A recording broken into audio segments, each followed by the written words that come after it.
La mañana, ¿cierto? En Pronoticia.cl. Estamos en Jueves Santo, ¿cierto? Estamos iniciando Semana Santa y queremos entender ciertas cosas, ¿cierto? Que conmemoran, que pasaron. Para eso estamos con Juan Pablo Faúndez, teólogo de la Pontificia Universidad Católica de Valparaíso. ¿Cómo está, Juan Pablo? Bienvenido, buenos días. Hola Jorge, muy buenos días.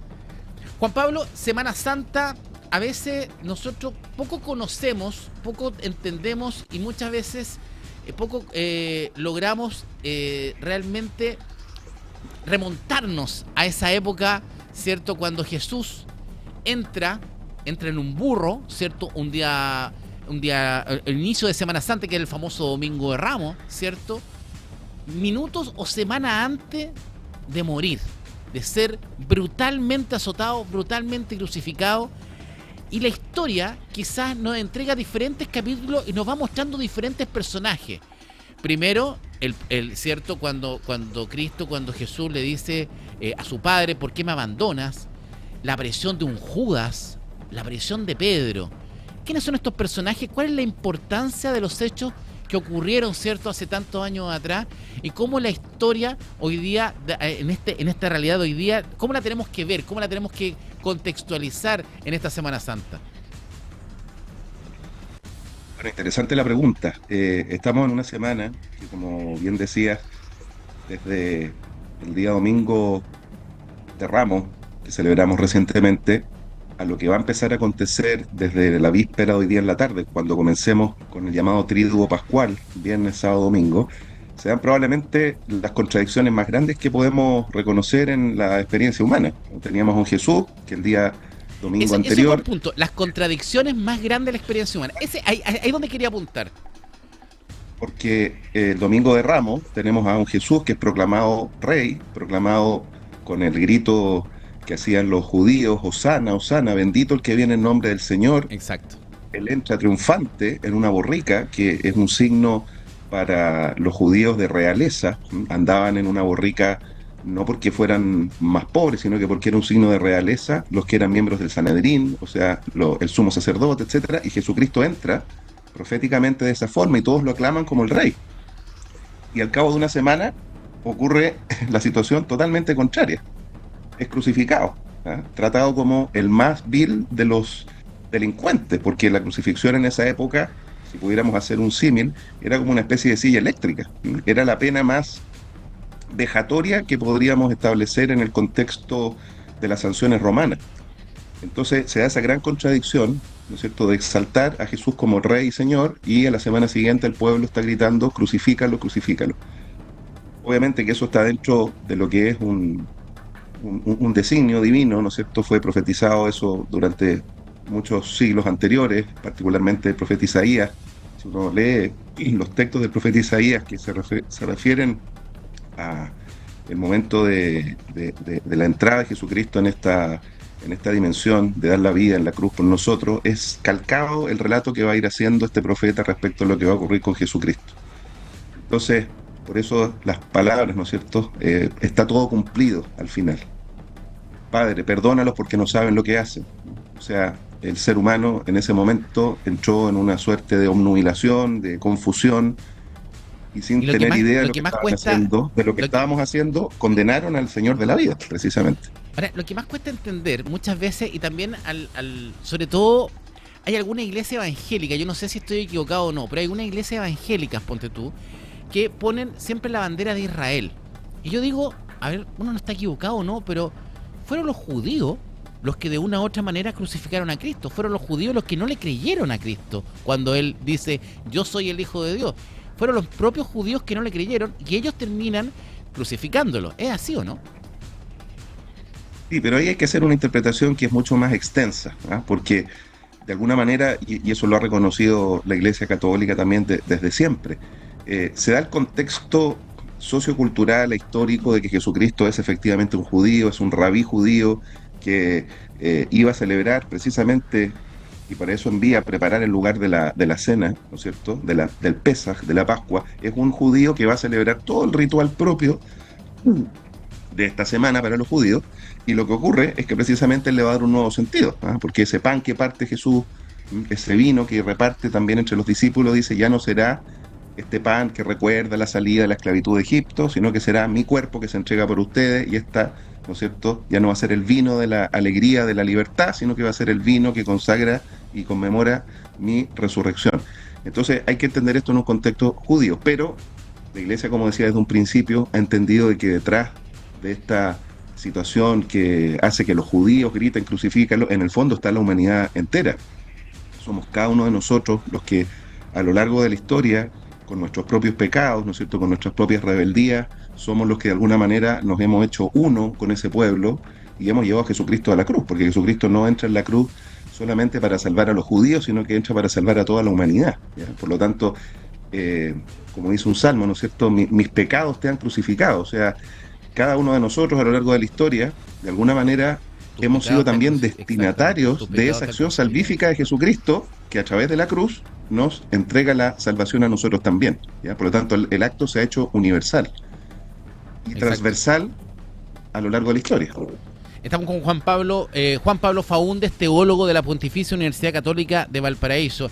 Juan Pablo, cuando Jesús entra a Jerusalén, ¿cierto?, en este burrico, ¿cierto?, entra este domingo de Ramos, ¿él ya sabía que iba a morir crucificado? No, todavía no sabía.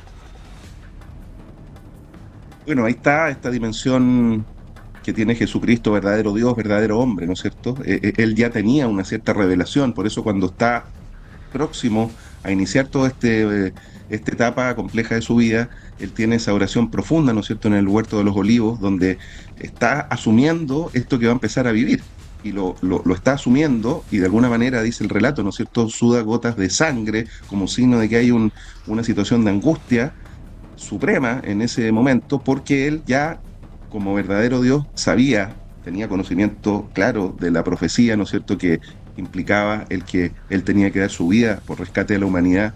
Y entonces está esa doble situación, ¿no es cierto?, la experiencia humana, pero al mismo tiempo la experiencia como hijo de Dios y el conocimiento que él tenía, la revelación que le hacía asumir de que el que iba a cumplir esa función, esa tarea en primera persona, era precisamente él mismo. Y entonces él entra en ese momento de gran de oración profunda, en ese momento de aflicción, para finalmente salir de ahí y disponerse a que lo apresen, ¿no es cierto? Después de ese momento, cuando se habían quedado dormidos sus discípulos, él asume ya lo que va a ocurrir, y entonces cuando están los soldados buscando a este Jesús, él dice, ¿a quién buscan? ¿Ah? A Jesús el Nazareno, yo soy. Y él ya se presenta como el que es, como el que están buscando. Ahora, en el minuto antes de ese lugar estaba la última cena, ¿cierto? Uno, Juan Pablo, se imagina la última cena. Yo me imagino ese minuto de Jesús en la última cena con sus 12 apóstoles. Él sabía que Pedro lo iba a negar. Él sabía que Judas lo iba a vender, lo iba a traicionar. ¿Qué quiere decirnos la traición de Judas? ¿Qué quiere decirnos, cierto, esta negación de Pedro? ¿Qué nos enseña bíblicamente? Porque estos dos hechos puntuales no son menores, y creo que también simbolizan algo en nuestra idiosincrasia de hoy, en nuestra sociedad de hoy, y de acompañado en el mundo. ¿Cuántos Judas hemos conocido en nuestras vidas? ¿Cuántos Pedros conocemos en nuestras vidas? ¿Va por ahí? Precisamente, incluso yo diría, de alguna manera, ese Judas, lo digo esto con mucho respeto, pero ese Judas soy yo. Exacto. Es el que escucha, ese Pedro soy yo, es el que escucha, porque lo que está revelando Jesucristo en ese momento, ¿ya?, es que no va a haber persona humana que en sus propias fuerzas, en su propia disposición, Pedro lo había dicho, ¿no es cierto?, yo jamás renegaré contra ti. Te digo que antes que cante el gallo me habrás negado 3 veces. Claro. Judas no está dispuesto a asumir, cuando se da cuenta de las consecuencias del acto que había cometido, no está dispuesto a asumir nada, ni siquiera el perdón, y por eso se mata. Ahí lo interesante es que hay dos actitudes distintas. Porque ahora, los dos cometen la muerte de una Judas, negación. Perdón, sí, porque este tema me parece súper importante. Dale. Los dos cometen un acto de rechazo. Sí. Sin embargo, Pedro acepta el perdón de Jesús, ¿no es cierto? Lo acepta, y cuando le dice 3 veces, me amas, me amas, me amas, él se da cuenta que le está diciendo 3 veces por la negación que él ha hecho. Entonces tú lo sabes todo, tú sabes que te quiero, tú sabes que te amo, y se pone a llorar. En cambio, Judas no acepta y se mata a sí mismo. O sea, hay una actitud frente al perdón de Dios que es totalmente distinta, que también la podemos tener nosotros, ojo. Por eso digo que son signos de persona para que nos veamos identificados en ellos, porque finalmente toda persona humana en su debilidad, tarde o temprano, traiciona al Señor, como dice la Escritura, el justo peca 7 veces al día, pero el que tiene la actitud de Pedro es el que está esperando el perdón, la misericordia. El que está en un estado de orgullo, de verse a sí mismo como uno que no podía faltar y faltó, es uno que finalmente se termina liquidando, como ocurre con Judas. Entonces esas dos actitudes son actitudes muy importantes para interpretar también nuestra actitud, nuestra disposición frente al perdón de Dios. Importante, estamos con Juan Pablo Faúndez, teólogo de la Pontificia Universidad Católica, para todos nuestros auditores que nos escuchan en la radio. Juan Pablo, cuando tú hablas que Judas, justamente, claro, ahora, la motivación de Judas para poder traicionar a Jesús son las 30 monedas de oro. ¿Esa es la motivación? Bueno, lo que pasa es que Judas provenía también de un grupo judío que eran los celotes, que ellos en el fondo lo que querían era una liberación política de Israel del cautiverio que tenían los romanos.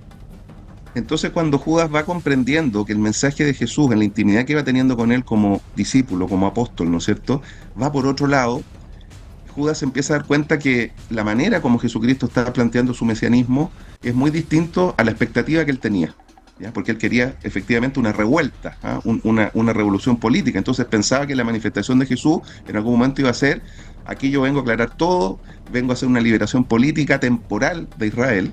Y él se va dando cuenta que eso no ocurre, por una parte. Por otro lado, era el encargado de la bolsa. La bolsa era un bolsito que tenían los discípulos, ¿no es cierto?, donde claro, cuando la gente les regalaba, les obsequiaba, se iba guardando, y Judas era el encargado de las compras con la bolsa, ¿ya? Y por lo tanto, por ejemplo, está la escena donde se derrama, ¿no es cierto?, gran cantidad de perfume sobre los pies de Jesús, y él dice: ¿por qué esto no se utilizó para habérselo entregado a los pobres? Y como dice la Escritura, en realidad le preocupaba ese dinero para habérselo gastado en otras cosas. Entonces, hay unas actitudes humanas de Lucas en ese sentido, de Judas en ese sentido, que son muy significativas, y por lo tanto el tema de las 30 monedas también es un signo. Todo, entonces, Juan Pablo, tienes mucha razón. Somos de alguna manera, por eso te decía. Todos somos un Judas, tenemos un Judas dentro. De alguna manera, como te decía, esos personajes están puestos ahí al servicio de nuestra propia conversión, para que nos veamos en ellos. Y frente a esos personajes, un Jesucristo que a todos nos dice: Padre, perdónalos porque no saben lo que hacen. No sabe Judas lo que está haciendo, no sabe Pedro lo que está haciendo. Y eso lo podemos extrapolar a nuestra propia vida. Tantas veces cuando cometemos actos de injusticia con los demás, actos donde, por ejemplo, se eluden los impuestos, donde, no sé, cualquier situación que puede significar un pecado, lo estamos cometiendo nosotros. Y Jesucristo ha dado su vida por esos pecados concretos a lo largo de toda la historia. Como vemos la motivación de Judas, cuando Pedro, porque en el escenario cuando Pedro niega a Jesús, uno de los escenarios, no me acuerdo los tres, tú me los vas a describir bastante bien los tres, digamos, pero siempre estaba el miedo al lado de esa negación, ¿o no? Siempre el miedo fue lo que paralizaba de una u otra manera a Pedro. A veces uno, claro, también se siente identificado con Pedro, muchas veces el miedo te hace actuar de una manera completamente distinta a lo que uno debiese hacerlo.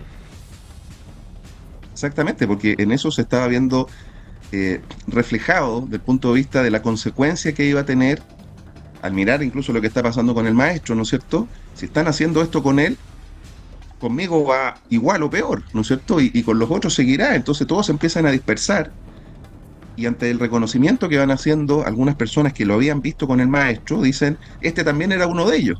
Y Pedro entonces ve: me va a ocurrir algo semejante. Y ahí empiezan las tres negaciones, ¿no es cierto? Y finalmente el reconocimiento, como decía, de haberse dado cuenta que lo que había profetizado Jesús es lo que finalmente se cumplió. Antes que cante el gallo, me habrás negado 3 veces. Y ahí viene ese dolor interior, que, como decía, sin embargo es distinto a ese dolor de Judas, porque Judas no acepta finalmente ese perdón que le va a entregar Jesucristo. En cambio Pedro dice: tú lo sabes todo, tú sabes que te quiero finalmente. Pese a mi debilidad, pese a mi traición, tú sabes que te quiero. Ahora, y esa es la actitud que me parece más significativa también en relación con nosotros, que reconozcamos nuestros pecados y decir: bueno, Señor, tú sabes finalmente que te quiero, pese a mi actitud de pecado, a mi rechazo, a mis reiteradas negaciones que hago en mi vida práctica respecto a tu persona. Exacto.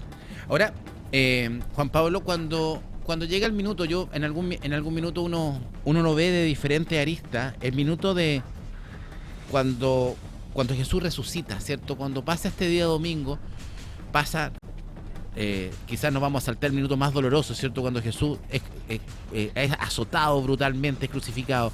Pero viene un minuto de un milagro, de una esperanza, de una luz que nos abre a todos. Cuando Jesús muere, ¿cierto? Y posteriormente su cuerpo no es encontrado. Llevemos ese hecho puntual a una realidad de hoy. Te invito a llevar, ¿cómo contaríamos ese hecho que ocurrió hace tantos años atrás como que hubiese estado pasando hoy día? Porque hoy día también nos falta fe. En ese tiempo, o sea, si a Cristo no le creyeron ahí los mismos judíos, ¿cierto? Sus mismos pares no le creyeron en ese minuto. Oye, todavía me cuesta creer que hay gente que no crea que esto haya pasado, que haya sucedido, ¿por qué nos cuesta tanto? ¿Cómo lo podríamos contar hoy día algo que pasó hace tanto tiempo atrás? Esa resurrección, ese hecho de no haber encontrado el cuerpo. Bueno, lo que ocurre es que el misterio de la muerte y resurrección de Jesucristo es un misterio que a lo largo de la historia, y llegando ahora al siglo XXI, 2026, sigue generando esa situación de expectativa, en algunos creencia, en otros no creencia, por el hecho de que se realiza aquello que para los seres humanos es lo más profundo, ¿no es cierto? Todos nosotros sabemos, hay algo que sabemos desde el momento que nacemos, aunque lo queramos evitar, nos hagamos los lesos, pero sabemos que vamos a morir, ¿eh? Y la ciencia, y hay muchos que con sus millones de pesos, ¿no es cierto?, en fundaciones internacionales tratan de trabajar por vencer la muerte, etcétera. Pero hasta ahora eso es algo que no se ha logrado. Va a llegar un momento histórico concreto en nuestra vida donde sabemos que vamos a fenecer. Y entonces lo inaudito de esta buena noticia, que precisamente es lo que salen a narrar todos aquellos discípulos que habían estado con Jesús y cuando van al sepulcro se dan cuenta que ya no estaba, ¿ah? Y aparece el ángel y les dice, este que ustedes buscan ha resucitado, y anúncienlo. Viene una valentía que está dada por el Espíritu Santo en todos aquellos que habían seguido a Jesús y lo empiezan a anunciar en distintos lugares de la tierra. Entonces, hoy día podríamos pensar que estamos ante una situación bastante parecida, en el sentido de que quizás la ciencia nos ayuda a darnos cuenta y explicar mejor este fenómeno, pero claro, nos encontramos ante la misma situación. El ser humano no es capaz de vencer la muerte, y viene este acontecimiento que se nos anuncia, en este caso, ¿por quiénes? Por los testigos de la resurrección. Por eso es tan importante la tarea que tenemos los cristianos de profundizar en este misterio pascual, porque de alguna manera quienes vamos a ser signo de la resurrección de Jesucristo en este siglo XXI somos aquellos que estamos siguiendo a Jesús. Y aquí lo importante, que hemos tenido nuestra propia vida, a la luz de lo que decía adelante, ¿no es cierto?, experiencia de nuestros pecados que han llevado a la muerte de Jesús. Esos pecados también nos llevan a la muerte a nosotros. Nos hacen entrar en lo que llamaríamos una muerte del ser, una muerte ontológica. Estamos vivos, pero hemos muerto desde el punto de vista espiritual. Y cuando Jesucristo nos regala su resurrección, que es el momento más importante, porque a veces nos quedamos mucho en toda esta práctica importantísima también del Viernes Santo, de la muerte de Jesús, lo acompañamos. Pero eso está en orden a la resurrección. Si Jesucristo no hubiera resucitado, como dice San Pablo, vana sería nuestra fe, vano sería lo que estamos haciendo. O sea, exacto, el hito que muestra sublime, o en la sublimidad de la acción de Jesucristo. ¿Para qué ha venido al mundo? Como él le dice, ¿eh? Padre, para esto ha venido al mundo, es para dar su vida, pero finalmente resucitar. Mostrar que la vida que da Jesús tiene poder sobre esa muerte. Entonces, un cristiano en este tiempo que asume esa resurrección de Jesucristo es uno que efectivamente debiera salir a anunciar a todas partes, ¿ah?, como hacen los discípulos, como hacen las mujeres, oye, ha resucitado, ha resucitado. Yo puedo experimentar a Jesús que ha resucitado también en mi vida, que me ha perdonado mis pecados, exacto, que me entrega una vida eterna, que me ha abierto las puertas del cielo. Y eso nos debiera mantener en una alegría, que es lo que de alguna manera también la Iglesia nos invita a vivir, pasándonos ahora a lo que viene, en estos 50 días de Pascua, ¿no es cierto? Vamos a vivir 50 días de alegría, fueron 40 días de Cuaresma, ahora 50 días, signo de la vida eterna. El número 50 ha sido entendido siempre como eso, el número de la plenitud, ¿ya? Y entonces 50 días donde vamos día tras día a reiterar, a proclamar, a anunciar la victoria de Jesucristo sobre la muerte. Y particularmente en la primera semana, que llamamos la semana in albis, que va desde el domingo de resurrección hasta el domingo de la Divina Misericordia, que la Iglesia lo considera como un solo día. Por eso se repite el Salmo responsorial, y es como que fuera un gran día de la resurrección, en el cual estamos proclamando efectivamente que Jesucristo ha resucitado. Exacto. Entonces los signos litúrgicos también nos hablan potentemente. y eso es lo que hay que proclamar justamente este domingo. Juan Pablo Faúndez, teólogo de la Pontificia Universidad Católica del Valparaíso, muchas gracias, ha sido una interesante media hora, viajamos por Judas, pudimos conocer mejor a Pedro, muy bueno eso que nos contaste, estas grandes diferencias entre Judas y Pedro, y por supuesto saber que el misterio de la muerte de Jesús es algo que sigue vivo hasta ahora y siempre vamos a estar ahí. Hay que tener mucha fe, por supuesto, va a estar siempre siguiéndolo y acompañando a Jesús y también traspasando a esta nueva generación. Así que muchas gracias, Juan Pablo. Gracias, Jorge, por la invitación y un cordial saludo también a nuestro obispo, don Jorge Patricio, que está ahí, lo veo ya, para seguir comentando ahora como obispo cómo vamos a vivir como diócesis y vamos a vivir muy cerca además de esta vigilia porque vamos a estar con él ahí en la catedral viviendo la vigilia pascual. Maravilloso, muchas gracias, Juan Pablo.